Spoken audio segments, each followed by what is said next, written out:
Shalom, selamat pagi jemaat yang dikasihi Tuhan. Kita mau sama-sama siapkan hati kita. Sebentar kita akan mulai ibadah kita pagi hari ini. Kita mau tenangkan diri kita. Kita mau sama-sama naikkan ucapan syukur kehadiratnya. Mari kita bersatu dalam doa. Terima kasih Bapa, terima kasih Yesus. Kebaikan-Mu kami rasakan Tuhan. Sampai dengan pagi hari ini Tuhan kami rasakan Tuhan penyertaan-Mu. Dan kami mengucap syukur atasnya Tuhan Bapa. Kami rindu untuk memuliakan Engkau. Kami rindu untuk meninggikan Engkau pagi hari ini. Terima kasih Bapa, terima kasih Yesus. Kami siap mulai ibadah kami. Hanya di dalam nama Tuhan Yesus kami berdoa dan mengucap syukur. Haleluya.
lebih lagi Yesus.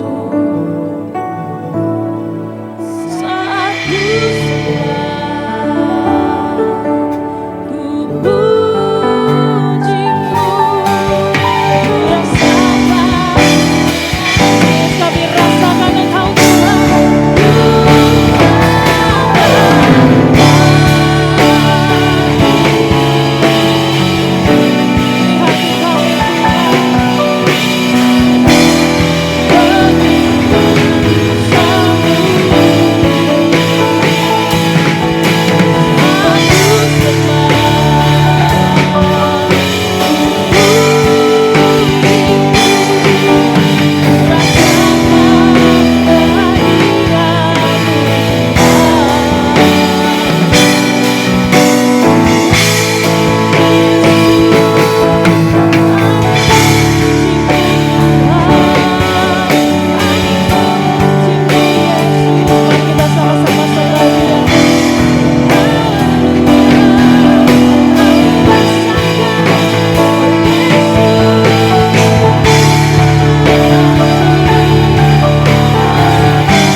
Siap untuk memuji Dia lebih lagi. Kita mau sama-sama katakan amin.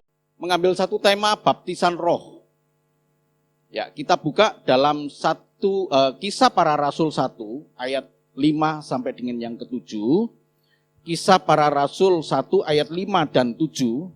Saya ingin Bapak Ibu dan kita semua membaca ayat ini. Ayat 5 dan 7 kita baca Kisah Para Rasul 1 ayat 5 dan 7. Mari kita baca bersama-sama. 1, 2, 3. Sebab Yohanes membaptis dengan air, tetapi tidak lama lagi kamu akan dibaptis dengan Roh Kudus. Ayat yang ke-7. Jawabnya, engkau tidak perlu mengetahui masa dan waktu yang ditetapkan Bapa sendiri menurut kuasanya. Amin. Bapak Ibu Saudaraku yang dikasihi Tuhan, Kisah Para Rasul dalam ayat yang ke-5 ini dikatakan sebab Yohanes membaptis dengan air, tetapi tidak lama lagi kamu akan dibaptis dengan Roh Kudus. Nah, saudaraku yang dikasihi Tuhan, pengertian mengenai dibaptis inilah yang harus kita pelajari dengan benar, Bapak Ibu. Karena pengertian sempitnya orang memahami bahwa dibaptis Roh Kudus itu dengan berbahasa roh. Ya. Ini pengertian yang sempit, tapi bukan berarti salah. Mengapa? Karena merujuk pada satu peristiwa di loteng di Yerusalem ketika mereka memperingati hari raya Pentakosta. Ingat ya, kita akan coba lihat ya, apa itu hari raya Pentakosta? Jadi hari raya Pentakosta, murid-murid Tuhan Yesus itu diminta oleh Tuhan Yesus, kamu jangan pergi kemana-mana, tapi kamu harus tetap tinggal di Yerusalem, kumpul di situ. Untuk apa? Untuk memperingati hari Pentakosta. Sama seperti Tuhan Yesus, pada waktu Tuhan Yesus berkumpul di Yerusalem bersama-sama dengan murid-murid, dan kemudian Tuhan Yesus memecah-mecahkan roti yang disebut sebagai perjamuan kudus terakhir. Itu bukan memperingati hari kebangkitan Tuhan Yesus, karena Tuhan Yesus sedang memperingati hari raya Paskah. Tapi yang diperingati oleh Tuhan Yesus, Paskah itu adalah perintah Allah kepada bangsa Israel untuk memperingati keluarnya orang Israel dari Mesir. Keluarnya orang Israel dari Mesir dengan satu peristiwa, tulah diberikan kepada orang Mesir. Tulah pertama, tulah kedua, 3, 4, 5, 6, sampai dengan yang ke-7, 8, 9, 10. Dan tulah yang terakhir inilah ketika bangsa Israel itu dihalang-halangi untuk keluar, maka diberikanlah tulah yang ke-10, yaitu anak sulung mati. Apapun anak sulung, anak manusia maupun anak binatang, hewan, ternak yang sulung mati. Kalau tidak ada tanda darah di ambang pintu. Nah, itu yang diperingati oleh Tuhan Yesus. Tapi bertepatan dengan Paskah itulah kemudian Tuhan Yesus ditangkap, diadili, dan dibunuh. Dan pada hari yang ketiga, bertepatan dengan Paskahnya orang Yahudi, Tuhan Yesus bangkit. Maka kita mengenal Paskah itu adalah hari kebangkitan Tuhan.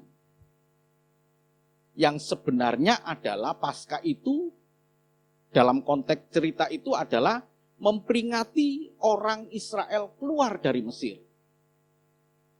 Dengan cara seperti tadi yang saya katakan, anak sulung mati, tanda darah. Dan orang-orang Israel yang ada tanda darahnya itu selamat, Passover, dilewati, terlewatkan, dilewati. Tidak ada tanda kematian, tidak ada kematian. Itu. Jadi ada momen Paskahnya orang Israel, ada momen Paskahnya orang Kristen. Demikian juga dengan Pentakosta. Kamu jangan pergi kemana-mana, kumpul di sini. Untuk apa? Untuk memperingati Pentakosta. Yaitu hari yang ke-50. Penta 5, Kosta 10. Jadi Pentakosta ini hari yang ke-50. Yaitu perayaan pengucapan syukur atas hasil panen gandum dirayakan pada hari ke-50 setelah hari raya Paskah.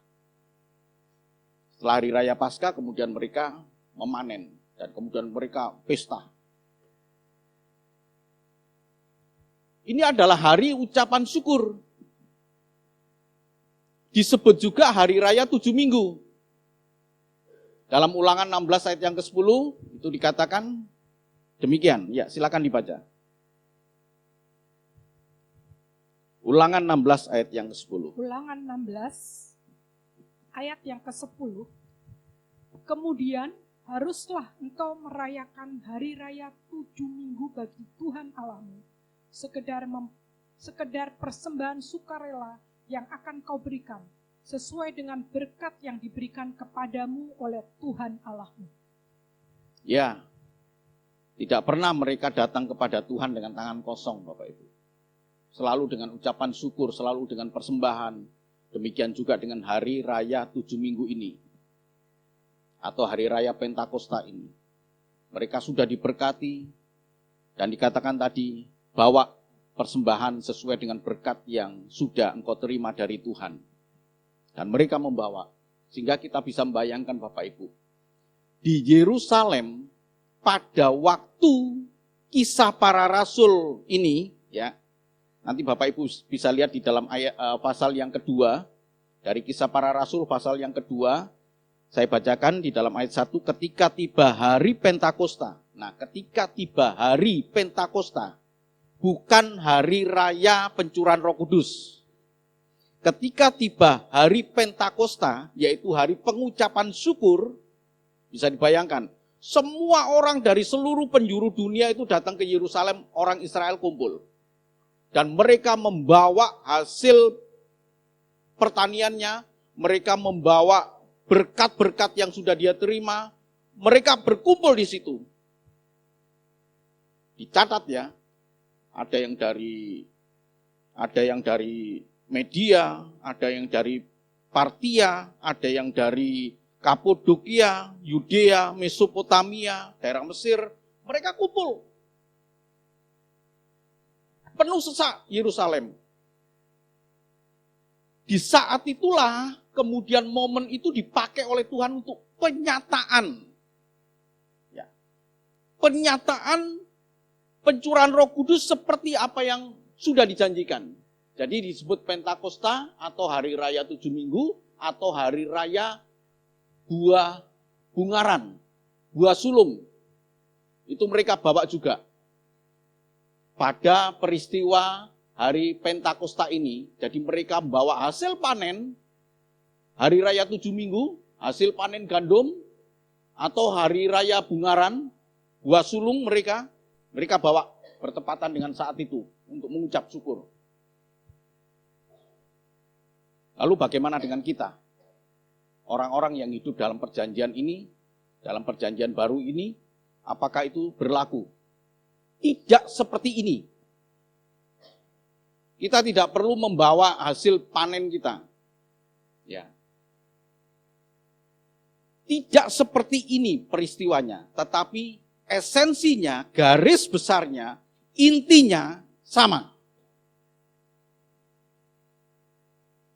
Bapak Ibu datang kepada Tuhan dengan ucapan syukur. Membawa berkat-berkat yang Bapak Ibu sudah terima sebagai ucapan syukur. Ya. Itu Pentakosta. Esensi untuk hidup kita ini harus kita ambil Bapak Ibu. Tidak mungkin peristiwa ini kemudian berlalu, kita anggap sebagai satu sejarah tanpa makna dalam hidup kita. Ya. Jadi Pentakosta dalam kisah para rasul ini, tolong dibaca ayat 1 sampai dengan ayat yang kelima supaya kita komplit untuk kita bisa memahami apa itu baptisan roh. Kisah para Rasul 2 ayat 1 sampai dengan 5. Ketika tiba hari Pentakosta, semua orang percaya berkumpul di satu tempat. Tiba-tiba turunlah dari langit suatu bunyi seperti tiupan angin keras yang memenuhi seluruh rumah di mana mereka duduk. Dan tampaklah kepada mereka lidah-lidah seperti nyala api yang bertebaran dan hinggap pada mereka masing-masing. Maka penuhlah mereka dengan Roh Kudus, lalu mereka mulai berkata-kata dalam bahasa-bahasa lain, seperti yang diberikan oleh Roh itu kepada mereka untuk mengatakannya. Waktu itu, di Yerusalem diam orang-orang Yahudi yang saleh dari segala bangsa di bawah kolong langit. Ya, semua orang Yahudi Bapak Ibu. Semua orang Yahudi. Dan kemudian diperinci di situ dari Frigia, Pamfilia, Kapodokia, Pontus dan Asia, mereka kumpul di situ. Jadi inilah yang terjadi. Semua orang saleh, arti orang saleh itu orang yang taat menjalankan ini Bapak Ibu. Pentakosta orang Yahudi. Jadi yang dimaksud dengan orang Yahudi yang saleh, dia tidak mempedulikan jarak tempat.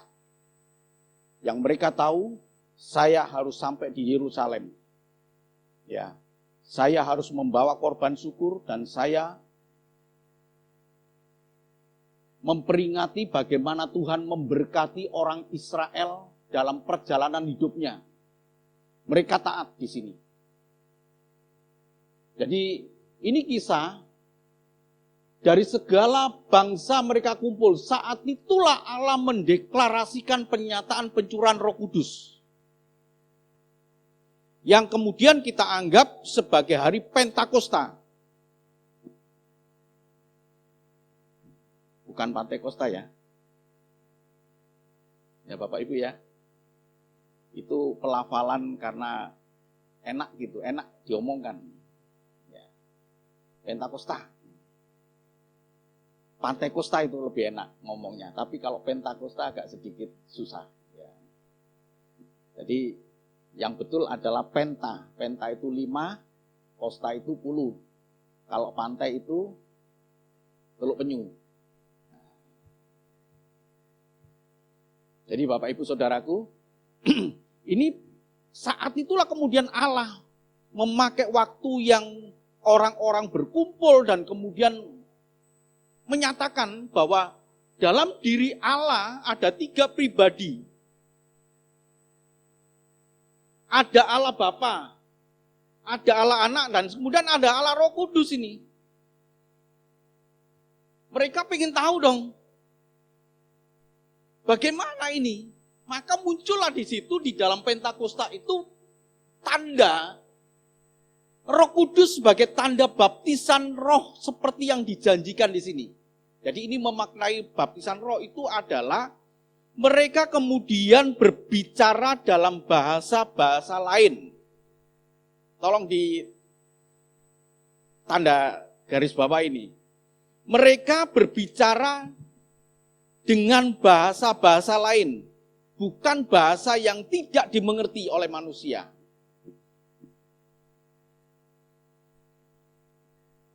Maka penuhlah mereka dengan Roh Kudus. Penuhlah mereka itu baptiso. Maka penuhlah mereka, maka baptiso mereka, dibaptis oleh roh, lalu mereka berkata-kata dalam bahasa-bahasa lain. Ya, andai kata ada orang Yahudi yang dari Banyumas, ya datang mereka ke sana. Mereka datang ke Yerusalem. Orang Banyumas datang ke sana, kemudian ngomong itu. Ya, ngomong dalam bahasa Mesir, sementara orang Mesir ngomong dalam bahasa Banyumas. Itu loh Pak Ferry. Ya, jadi saling silang. Tapi mereka mengerti loh, aku kok ngomong bahasa Arab ya. Tapi orang Arab tahu, loh kamu tadi ngomong begini loh. Dimengerti. Sehingga mereka itu saling terheran-heran dengan baptisan Roh Kudus ini, pencurahan Roh Kudus ini, yang diawali dengan satu tanda yang dapat dilihat oleh mereka, yaitu tanda lidah-lidah api. Mereka lihat.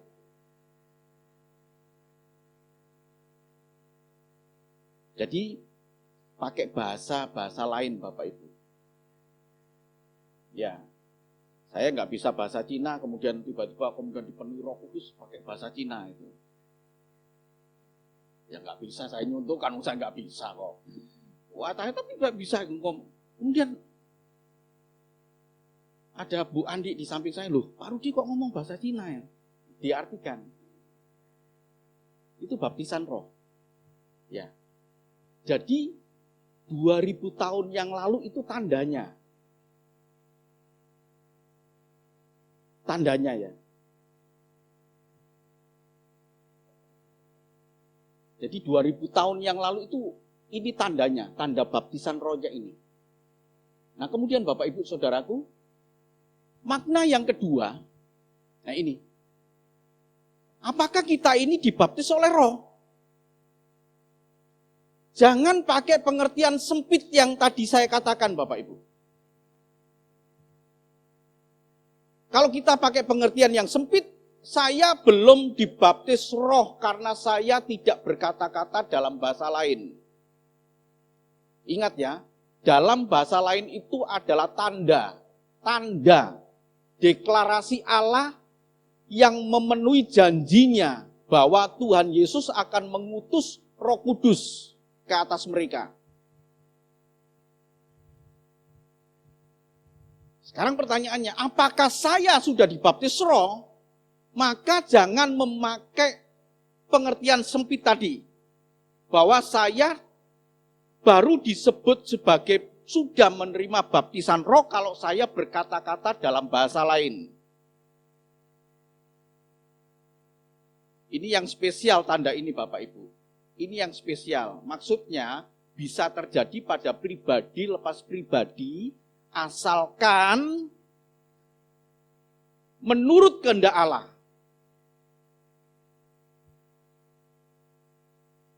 Bapak Ibu bisa di rumah dengan suami, dengan istri, kemudian Bapak Ibu dipenuhi Roh Kudus dengan bahasa lain. Tapi harus dimengerti. Harus ada yang bisa mengartikan. Tidak boleh tidak ada yang tidak mengartikan. Jadi jangan memakai kemudian itu dibuat-buat sendiri.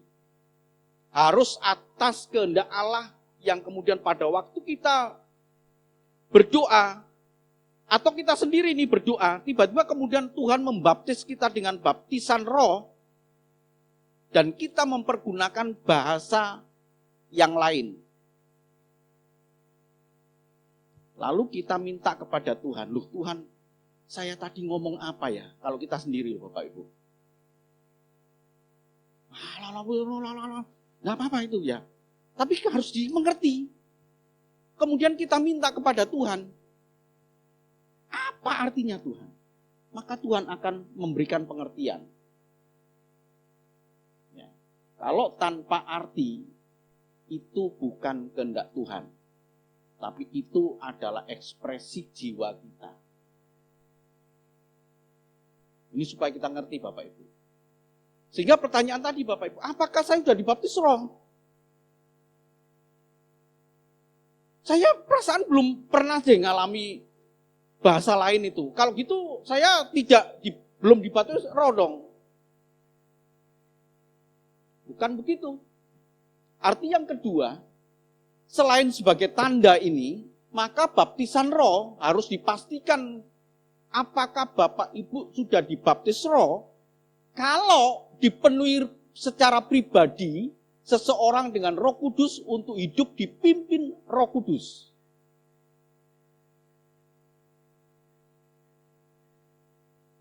Jadi kalau ada orang yang berbuat dosa dan tidak gentar, berbuat dosa tapi nyaman, saya pastikan tidak ada Roh Kudus dalam hidupnya. Artinya api itu padam. 1 Tesalonika 5 ayat 19 berkata, jangan padamkan roh. Ya, roh itu padam. Kalau ada orang yang hidup dalam dosa, bukan jatuh dalam dosa.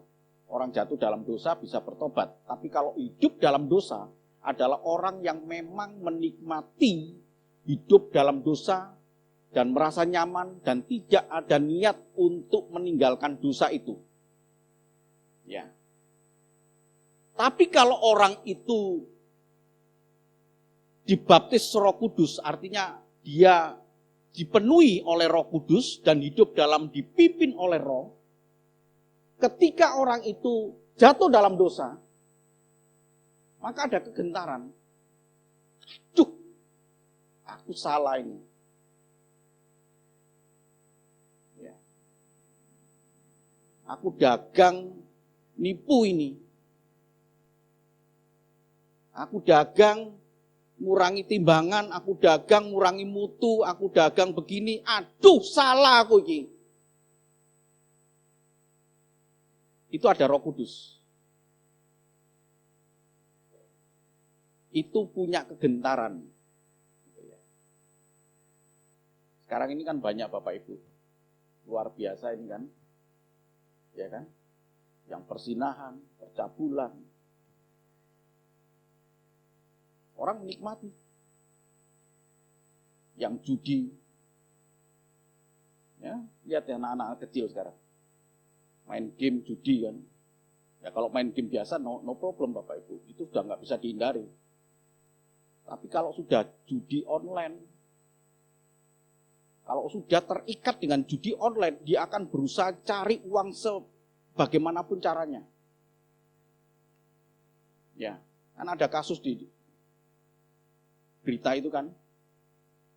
Seorang anak kemudian minta kepada orang tuanya untuk judi online dan orang tuanya tidak ngasih. Dibunuh. Ini Bapak Ibu. Roma 8 ayat yang 14. Roma 8 ayat yang ke-14. Semua orang yang dipimpin Roh Allah adalah anak Allah. Semua orang yang dipimpin Roh Allah adalah anak Allah. Dipimpin ini loh Bapak Ibu. Dipimpin itu diatur langkahnya. Begitu kita menyimpang, Roh Kudus berbicara lewat hati nurani kita. Dan itu menimbulkan kita merasa resah Bapak Ibu. Kalau kita berbuat salah, itu dipimpin. Atau kita tetap jalan dalam jalan Tuhan. Tanpa menyimpang ke kanan dan ke kiri. Dan kita menunjukkan identitas kita. Siapa diri kita ini. Galatia 5 ayat yang ke-25. Galatia 5 ayat yang ke-25. Jikalau kita hidup oleh Roh, baiklah hidup kita juga dipimpin oleh Roh. Jikalau hidup kita dipimpin oleh Roh. Ini menunjukkan, kata jika ini menunjukkan sebuah pilihan Bapak Ibu. Kalau kita merasa dibaptis oleh Roh Kudus, maka hendaklah kita hidup dipimpin oleh Roh Kudus. Jadi, baptisan Roh itu tidak harus mempergunakan bahasa-bahasa lain, tetapi menunjukkan sikap hidup kita. Siapa diri kita? Apakah kita sudah dibaptis Roh atau tidak? Jadi Bapak Ibu Saudaraku, mari kita betul-betul hidup menurut pimpinan Roh Kudus ini. Ya, Galatia 5 ayat 25 berkata, jika kita ini dipimpin Roh, jika kita ini dibaptis Roh Kudus, maka hendaknya kita ini dipimpin oleh Roh Kudus. Jika kita Roma 8 ayat 14 berkata, jika kita ini dipimpin Roh, maka kita ini disebut anak Allah. Jangan mengklaim anak Allah, tapi hidup kita nggak mau diatur oleh Tuhan.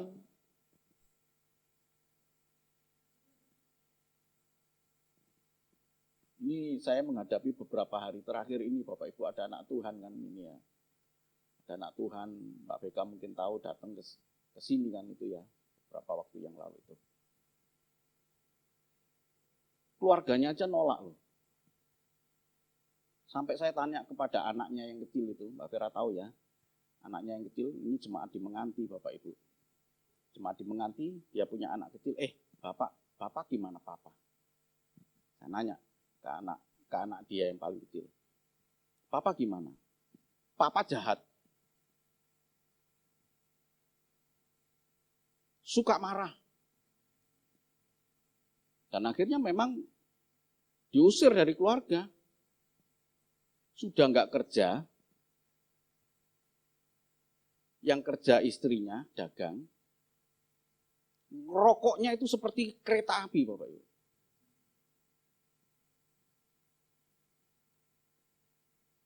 Dan sekarang stroke dia. Sekarang dia stroke.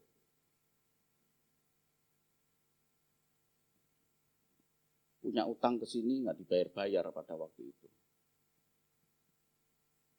Iya. Total utangnya itu 15 juta. Ya, betul Mbak Vera. Ya Pak nanti. Ya Pak nanti. Begitu udah dapat duit, hilang. Ketemu aja nggak ngomong. Coba Bapak Ibu, Kristen. Ya, jadi kita ini betul-betul dipimpin oleh Roh Bapak Ibu. Keadaan akan semakin sulit, itulah saatnya kita membuktikan. Saya ulang ya, keadaan akan semakin sulit, tapi di saat itulah kita harus membuktikan saya anak Allah. Saya anak Allah. Sebagai bukti bahwa saya dibaptis Roh.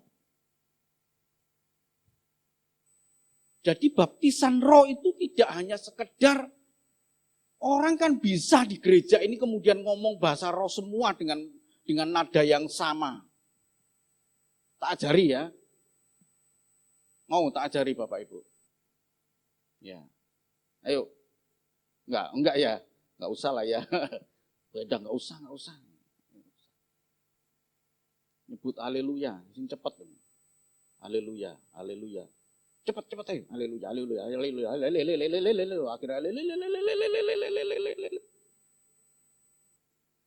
oh, ada yang gitu kan gitu. Lelenya lele bumbu apa lele anu? Saya enggak menghina Bapak Ibu, tapi karena ini fenomena yang merusak arti yang sebenarnya. Arti yang sebenarnya itu dirusak oleh fenomena yang demikian. Coba kamu tanya nih, kamu tadi ngomong apa? Nggak tahu Pak. Saya udah berkali-kali nanya kepada orang ketika saya berkumpul, kemudian orang, kamu tadi ngomong apa? Aku nggak tahu Pak. Karena ekspresi dia nggak pernah ada di dalam Alkitab itu begitu. Selalu ada arti. Jadi jangan menjadi orang Kristen yang enggak yang aneh-aneh lah Bapak Ibu. Sekarang pastikan Bapak Ibu, apakah Bapak Ibu sudah dibaptis Roh? Sudah Pak. Saya hidup dipimpin oleh Roh. Sudah Pak. Saya dulu pernah jatuh dalam dosa, tapi saya bertobat. Saya dipimpin oleh Roh. Saya juga pernah jatuh dalam dosa Bapak Ibu. Semua kita pernah jatuh dalam dosa. Tapi hati nurani kita tidak mati. Hati nurani kita masih hidup dan kemudian dia berkata, aku salah. Saya pernah mendoakan anak Tuhan di sini. Betul-betul saya kagum. Dia datang kepada saya mengaku dan kemudian berlutut. Tolong doakan. Saya doakan dalam nama Tuhan Yesus. Tuhan perbarui hidupmu. Berbeda dengan yang tadi saya ceritakan. Sudah ditunggu, datang pada waktu utang. Betul Bapak Ibu. Datang pada waktu utang itu nangisnya luar biasa. Saya enggak mengada-ngada ini. Betul, nangis betul. Begitu uang sudah diterima. Datang aja enggak loh. Bapak Ibu ingin diberkati Tuhan, amin. Nah, bagi yang punya utang, jangan menghilang begitu saja. Saya serius Bapak Ibu. Saya punya dua tetangga. Utang kepada saya. Ya. Kemudian dia datang. Lama Bapak Ibu. Saya tunggu aja lama. Ada 2-3 tahun istri saya nanya, duit wis balik apa durung? Durung.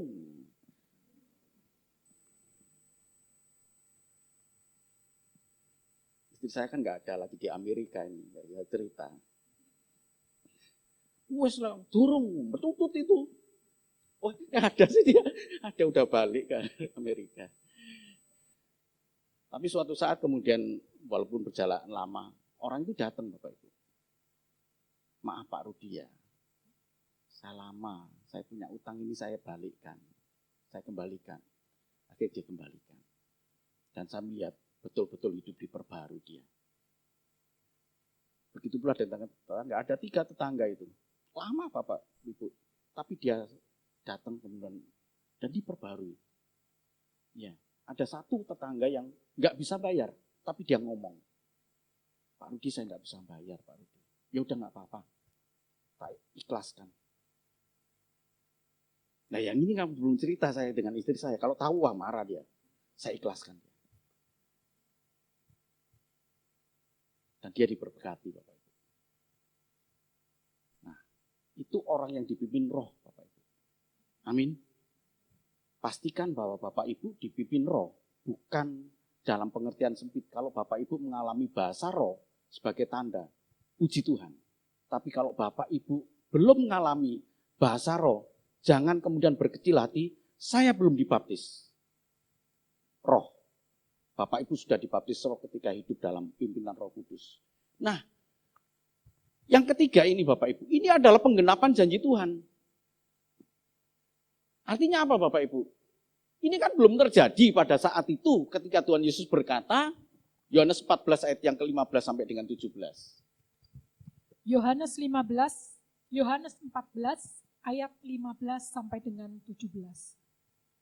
Jikalau kamu mengasihi aku, kamu akan menuruti segala perintahku.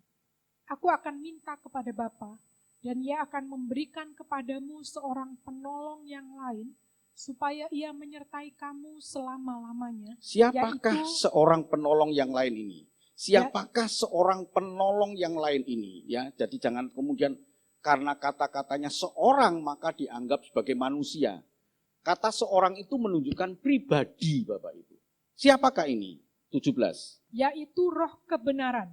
Dunia tidak dapat menerima dia, sebab dunia tidak melihat dia dan tidak mengenal dia. Tetapi kamu mengenal dia, sebab ia menyertai kamu dan akan diam di dalam kamu. Haleluya, puji nama Tuhan Bapak Ibu Saudaraku. Ini Tuhan Yesus katakan sebelum Pentakosta.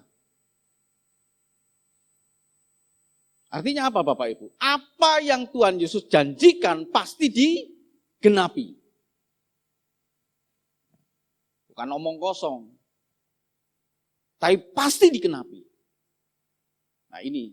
Jadi baptisan roh ini adalah penggenapan janji Tuhan yang membuat kita, wah semakin kita ini kuat dalam Tuhan karena apa Bapak Ibu? Saya punya Tuhan yang berjanji dan janjinya itu ya dan amin dan tidak ada janji Tuhan yang tidak digenapi. Setiap kita kan punya janji-janji Tuhan ini Bapak Ibu, bisa pegang janji-janji Tuhan. Ya. Bagi mereka yang sedang dalam kekurangan, pegang janji Tuhan. Allahku akan memenuhi segala keperluanmu menurut kekayaan dan kemuliaannya. Wah kita pegang itu. Mungkin ada yang sedang putus asa, pegang janji Tuhan. Tuhan akan memegang dengan tangan kanannya. Dan dia akan memberikan kekuatan kepadamu. Ada yang putus asa? Ya. Tuhan juga berjanji Bapak Ibu. Kuatkan dan teguhkanlah hatimu. Aku menyertai kamu. Dalam Yesaya itu dikatakan. Jadi ini luar biasa Bapak Ibu. Termasuk mengenai pencurahan Roh Kudus ini. Jadi saat Yohanes 14 itu dikatakan itu, ya, itu butuh rentang waktu. Sehingga orang menantikan kapan janji Tuhan itu terpenuhi. Dan ketika Tuhan Yesus mati, seolah-olah, loh kok dia yang berjanji mati nih? Kan bisa menimbulkan, wah kalau gitu janji aja ini. Tapi kan akhirnya dia bangkit. Dan ketika dia bangkit, kemudian dia mau naik ke surga, dia katakan kepada murid-muridnya, jangan pergi kemana-mana. Ya. Janji Tuhan yang ini, Yohanes 14 ini, dipenuhi ketika Tuhan Yesus mati, bangkit, dan kemudian naik. Pada waktu dia mati, orang bisa berkata ini, wah dia omong kosong ini, katanya janji mau memberikan Roh Kudus, dan ternyata yang berjanji itu mati. Tapi akan akhirnya dia bangkit. Dan kemudian naik, sebelum dia naik ke surga, dia mengulang janjinya itu. Jangan pergi kemana-mana. Engkau akan menerima Roh Kudus, menerima kuasa. Kalau Roh Kudus turun atas kamu. Dan kemudian Tuhan Yesus naik ke surga. 10 hari berikutnya, itulah hari Pentakosta. Tuhan Yesus bangkit, menampakkan diri selama 40 hari, kemudian dia naik ke surga, 10 hari berikutnya Tuhan curahkan Roh Kudus. Amin Bapak Ibu. Tidak ada janji Tuhan yang tidak dipenuhi. Ya, janji Tuhan itulah yang menguatkan kita. Amin. Sekuat kita memegang janji Tuhan, sekuat itulah hidup kita menghadapi tantangan kehidupan ini. Pegang janji Tuhan. Dia yang berjanji tidak sia-sia janjinya. Jadi Roh Kudus itu sebagai penolong yang mengajarkan. Nah ini Bapak Ibu, di bagian terakhir dari ibadah ini, tolong dibaca ayat 25 sampai dengan 26, makna dari baptisan Roh Kudus dalam hidup kita. Kita akan selalu diajar, diingatkan kembali tentang pengajaran Tuhan Yesus oleh Roh Kudus itu. Ayat 25 sampai dengan 26. Yohanes 14 ayat 25 sampai dengan 26, demikian bunyi firman Tuhan. Semuanya itu kukatakan kepadamu selagi aku berada bersama-sama dengan kamu. Tetapi penghibur, yaitu Roh Kudus yang akan diutus oleh Bapa dalam namaku, dialah yang akan mengajarkan segala sesuatu kepadamu dan akan mengingatkan kamu akan semua yang telah kukatakan kepadamu. Iya. Dia akan mengingatkan kita. Roh Kudus itulah yang mengingatkan kita akan keteladanan Tuhan Yesus dalam hati kita. Dia selalu mengingatkan kita, jangan begitu, Tuhan Yesus enggak gitu kok. Jadi kalau Bapak Ibu kemudian hidup tidak benar, jangan begitu, Tuhan Yesus tidak pernah mengajarkan begitu. Hidup benar. Ketika Bapak Ibu disakiti dan kemudian tidak ada memaafkan, mengampuni, Roh Kudus memberikan pengajaran. Enggak, bukan begitu. Tuhan Yesus mengajarkan kepada kita, ampuni dia. Tuhan Yesus ajarkan. Jadi Bapak Ibu dan Saudaraku, inilah makna baptisan Roh Kudus. Dia tinggal dalam hidup kita sebagai penolong. Artinya Roh Kudus mengajarkan apa yang Tuhan Yesus ajarkan kepada kita. Bapak Ibu Saudaraku yang dikasihi Tuhan, Roh Kudus itulah yang kemudian memberikan kekuatan iman kepada kita. Sama seperti Stefanus, begitu dia ditangkap dan kemudian dirajam, maka Roh Kudus yang memberikan kekuatan kepada Stefanus dan berkata, aku melihat langit terbuka dan melihat anak Allah duduk di sebelah kanan Allah. Kemuliaan kemudian nampak dalam diri Stefanus. Sebelum Stefanus kemudian mati, di hadapan seorang yang bernama Paulus.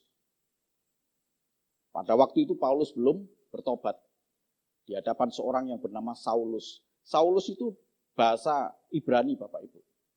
Ya, Paulus dan Stefanus itu, Paulus dan Saulus. Saulus itu dalam bahasa Ibrani disebut Saulus. Ya, kemudian dalam bahasa Yunaninya itu disebut Paulus.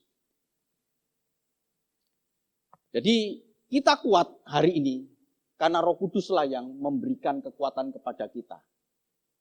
Ya. Jangan putus asa Bapak Ibu. Ya.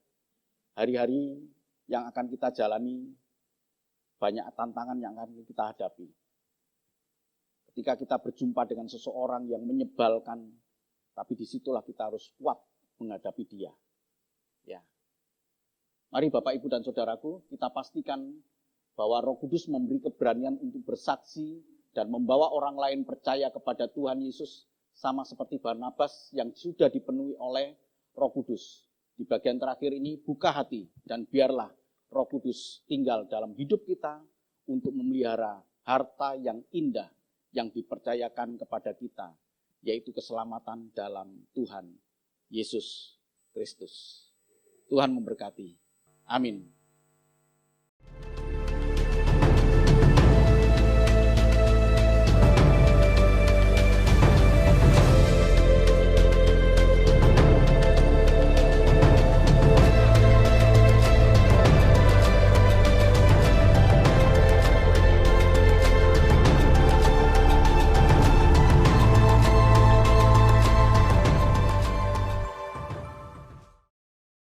Karena itu berdoalah demikian. Bapa kami yang di surga, dikuduskanlah namamu, datanglah kerajaanmu, Jadilah kehendak-Mu di bumi seperti di surga. Berikanlah kami pada hari ini makanan kami yang secukupnya, dan ampunilah kami akan kesalahan kami, seperti kami juga mengampuni orang yang bersalah kepada kami.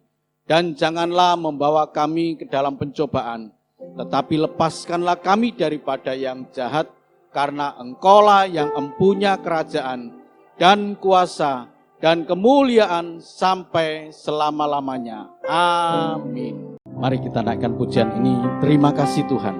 Ucapan syukur kita kepada Tuhan.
Kami bersyukur kepada Engkau ya Bapa.